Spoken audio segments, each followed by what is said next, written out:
제가 한 목회 후보자생에게 지금 이제 강도사지요.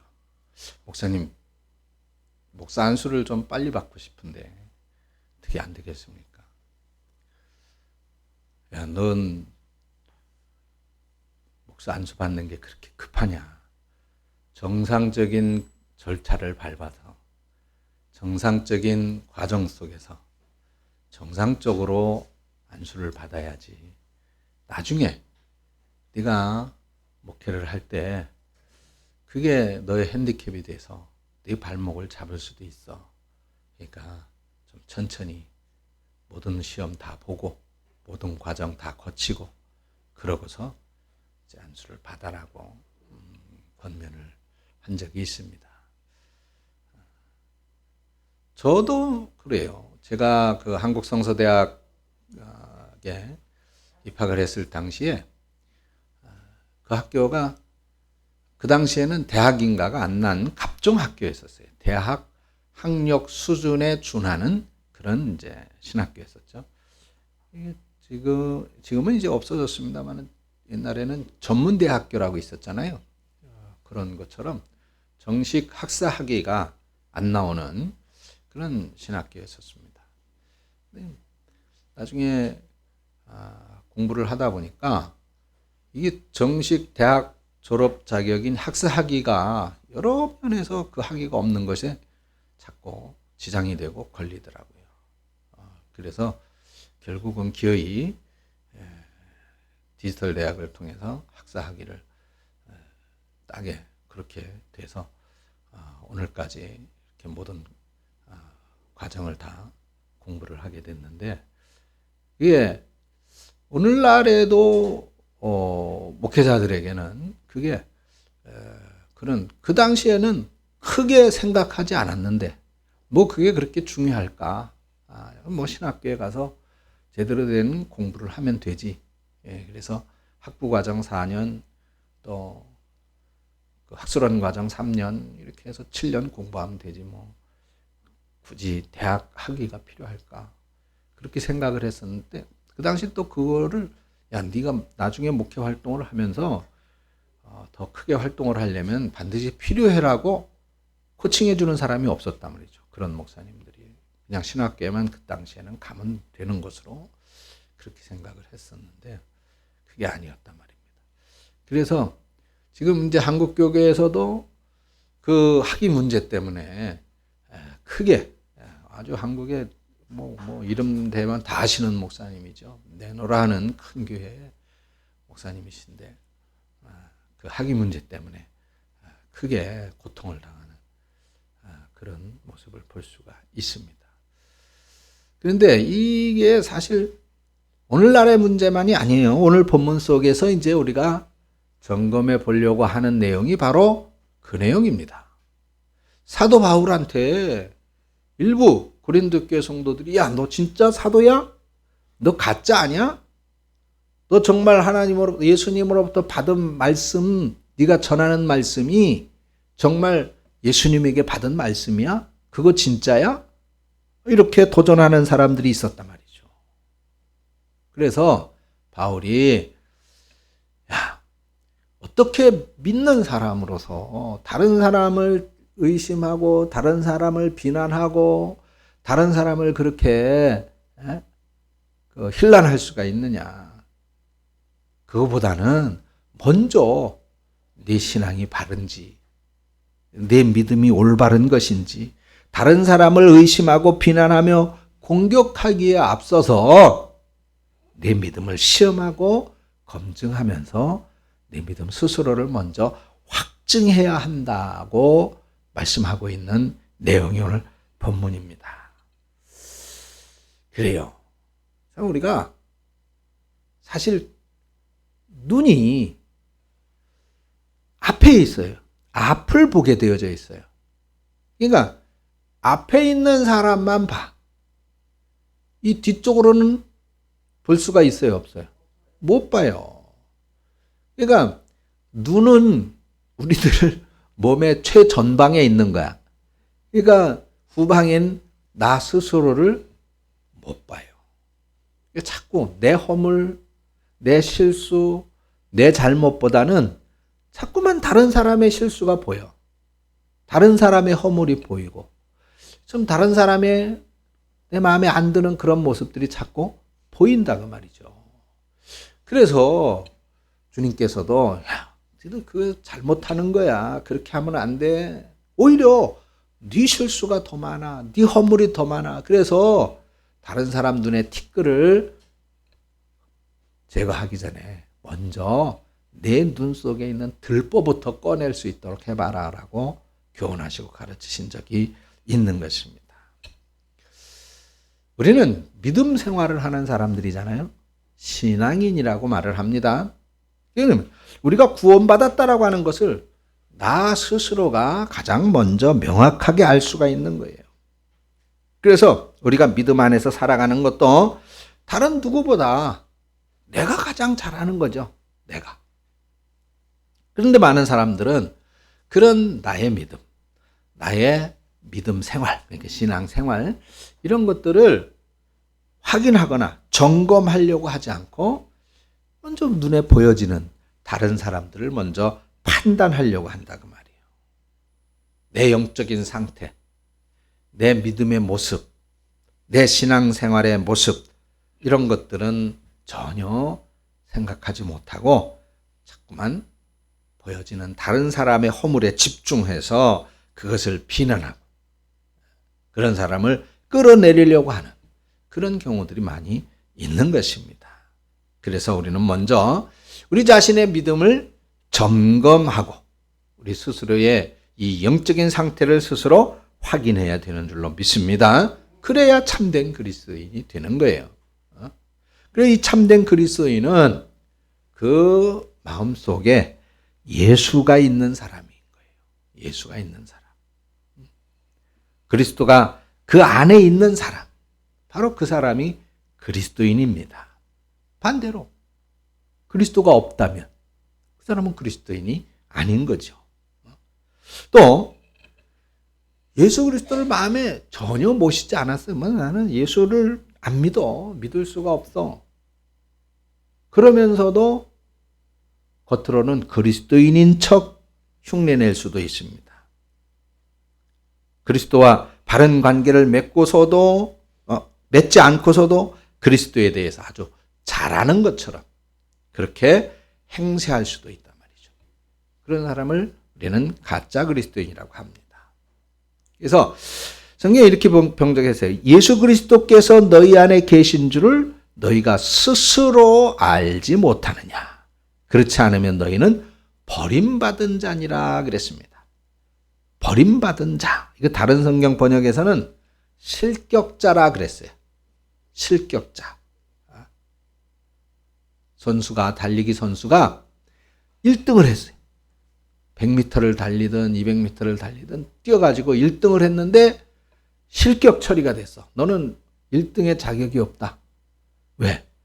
내 트랙에서 뛰어야 되는데 나도 모르게 그만 다른 사람의 트랙으로 들어가서 안쪽 트랙으로 달렸단 말이죠.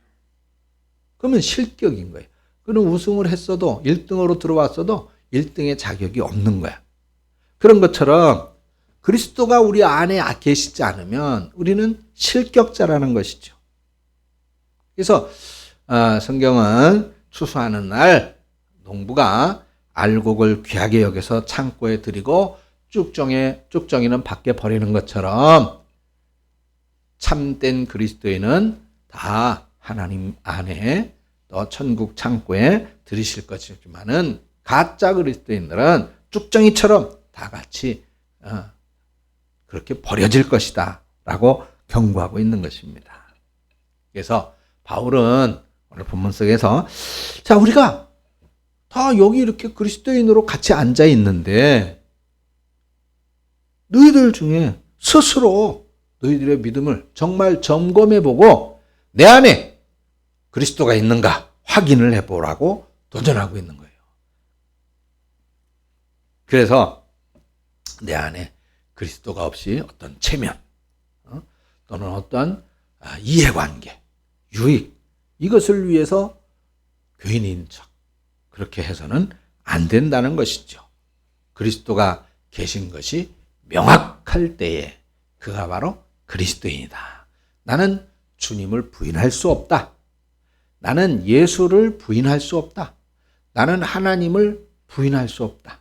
나는 부처 쪽에 가까워. 이런 사람이 여기 있으면 안 된다 이 말이에요.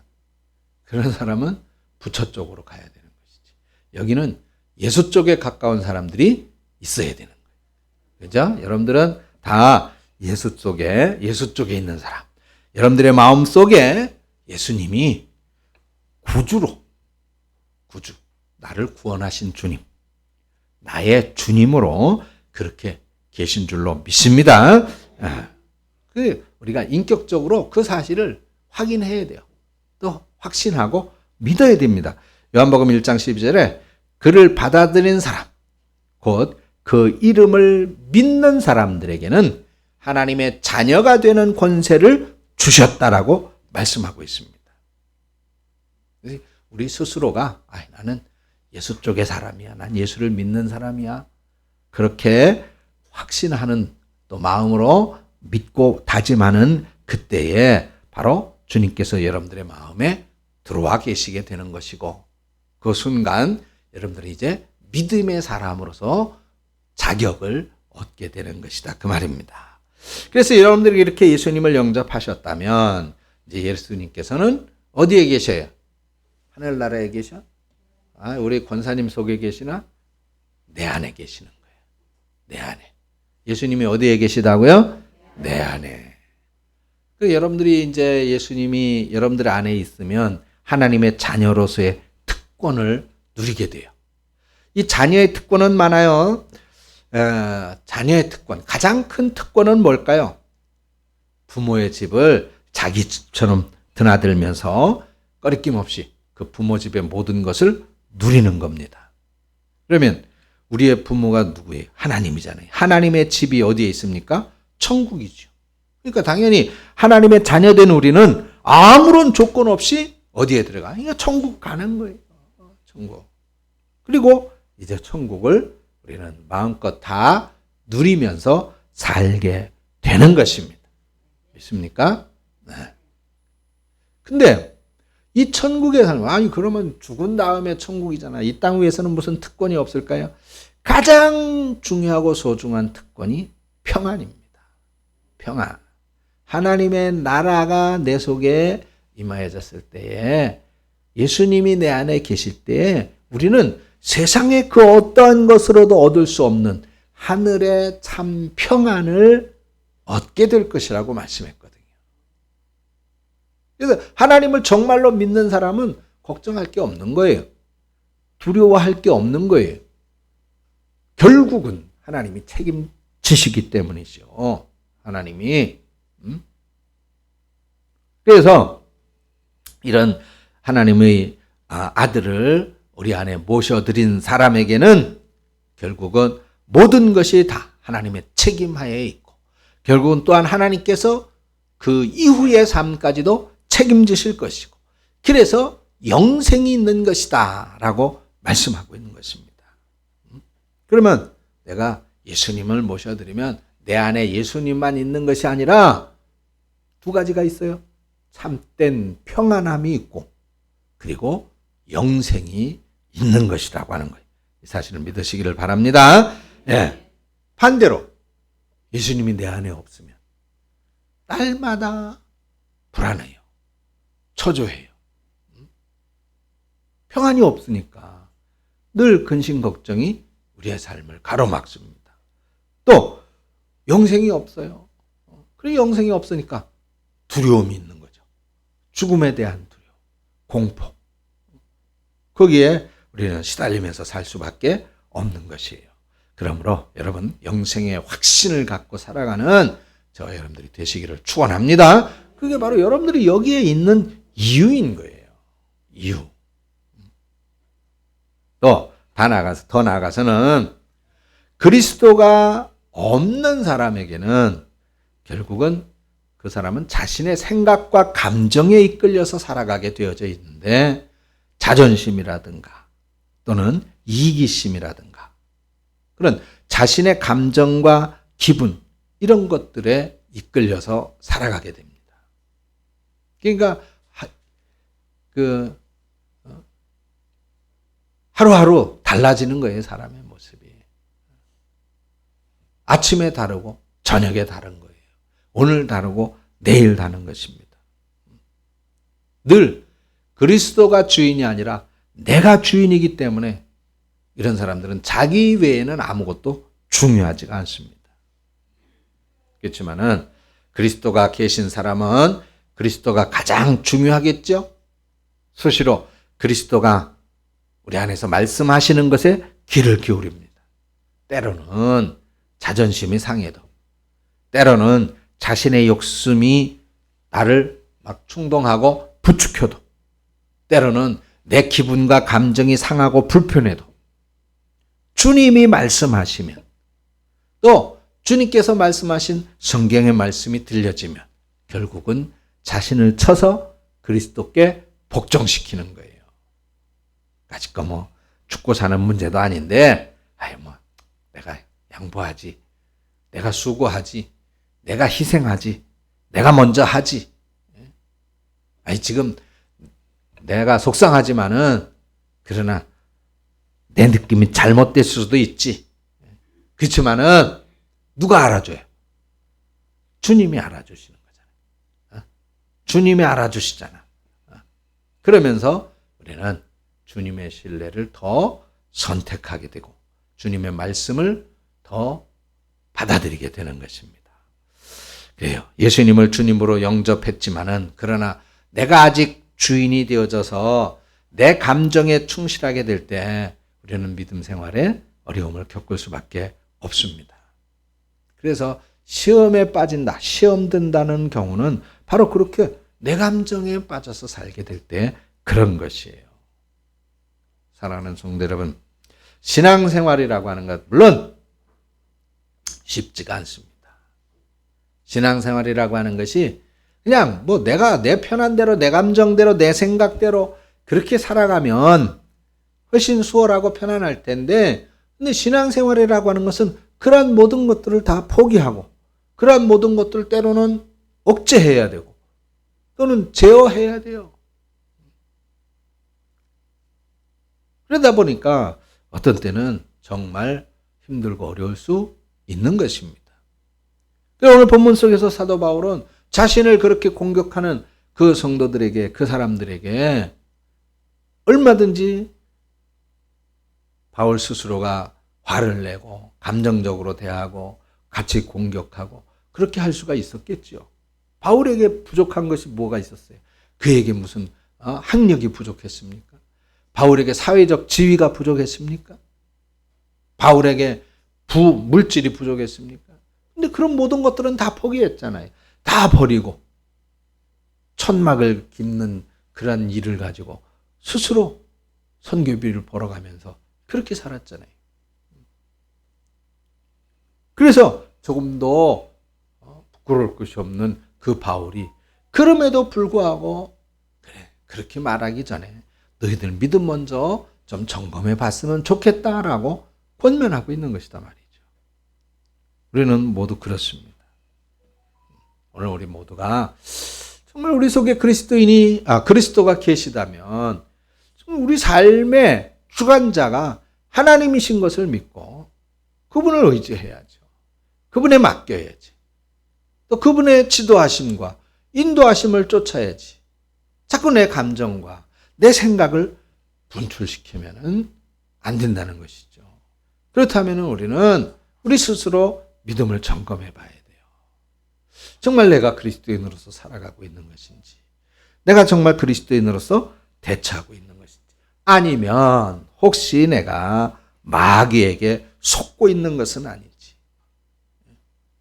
마귀에게 우리 스스로 속고 있는 것은 아닌지, 죄악의 유혹에 넘어가는 것은 아닌지 점검하고 바르게 돌이켜야 될 줄로 믿습니다. 그러나 늘 이와 같은 삶을 살아가게 되면, 또 의지하고 맡기는 삶을 살아가게 되면 주님께서 최선의 길로 우리를 인도하실 것입니다.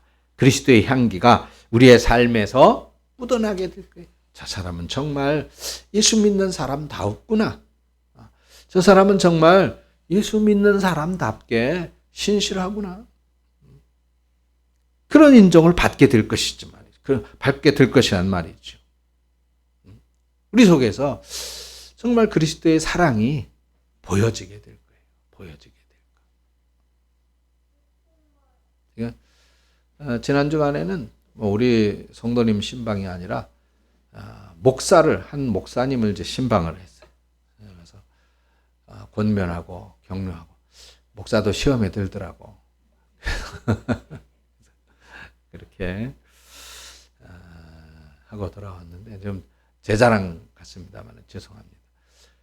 이제 이렇게 세 분이서 이제 같이 가서 신방을 하고 같이 식사하고 그러고 왔는데 이제 이렇게 하는 대화 중에 이제 어떤 한 분 때문에 이 목사님이 이제 크게 마음에 상처를 받고 이제 힘들어 하더라고요. 그러다 보니까 자연스럽게 그렇게 한 분에 대한 그런 이제 성토가 나오겠죠. 뭐 그랬다고 막 그러면서 막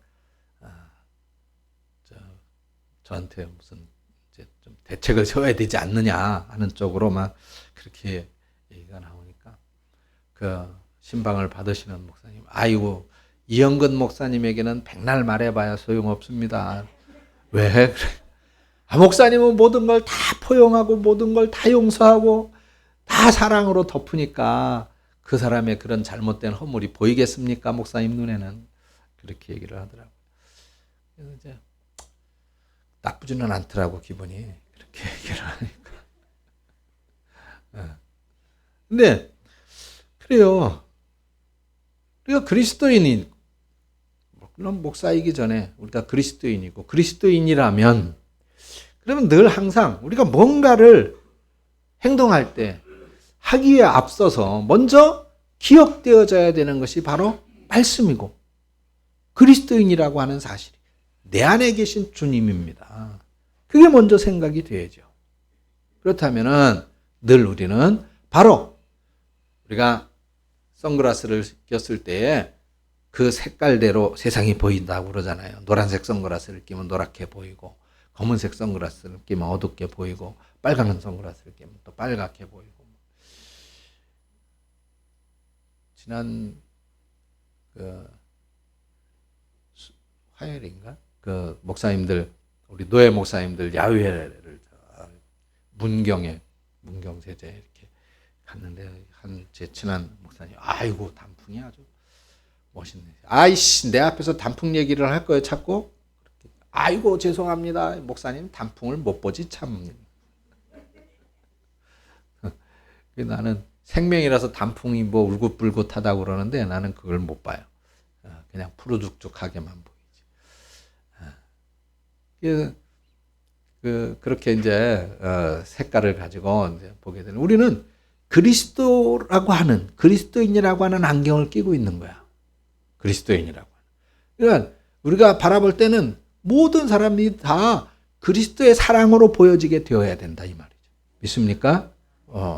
그렇게 되면 모든 것을 이해할 수 있고 모든 것을 용서할 수 있고 모든 것을 사랑할 수 있게 될 줄로 믿습니다. 바로 그런 사람을 오늘 본문은 뭐라고 부르느냐? 합격자라고 부르는 거예요. 그래서 바울은 고린도 성도들아, 너희들은 실격자가 아니고 합격자라는 것을 너희들 스스로가 좀 알기를 바란다라고 했습니다. 여러분 모두 참된 믿음 안에서 살아가면서 믿음의 실격자로 발견되는 게 아니라 믿음의 합격자로 인정받는 우리 성도님들 되시기를 축원합니다. 테스 형이 그렇게 말했대잖아요. 너 자신을 알라. 누가 그랬다고? 테스 형이. 아시죠? 테스 형. 사도 바울은 우리에게 이렇게 말했어요. 예수 그리스도께서 너희 안에 계신 것을 너희 스스로 알아야 된다. 있습니까? 나 자신을 정확하게 아는 것보다 예수님께서 내 안에 계신지 안 계신지를 아는 그게 훨씬 더 중요합니다. 그리고 예수 그리스도를 영접했어도 그분이 지금 내 안에 계시고 나한테 순간순간 말씀하고 있다라고 하는 것을 아는 것, 그리고 그 말씀에 순종하면서 살아가는 것이 아주 중요합니다. 누구에게? 그리스도인에게. 누구에게? 저와 여러분들에게. 여러분 모두 내 안에 그리스도가 계신 것을 잘 알아서 온전한 믿음에 견고하게 서는 우리 성도 여러분들 되시기를 주님의 이름으로 축원합니다. 기도하겠습니다. 하나님 아버지, 우리가 믿음 있는 사람이라고 합니다. 예수를 믿는 사람이지요. 우리 입에서 늘 예수가 나오고 있습니다. 그런데 우리의 행동이, 우리의 감정이, 우리의 생각이 그렇지 못할 때가 많이 있는 것을 주님 앞에 고백합니다. 회개하오니 용서하여 주시옵소서.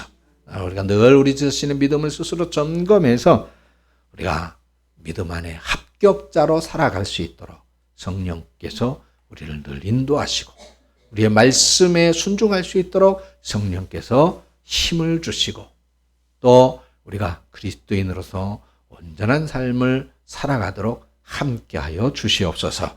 예수님의 이름으로 기도합니다. 아멘.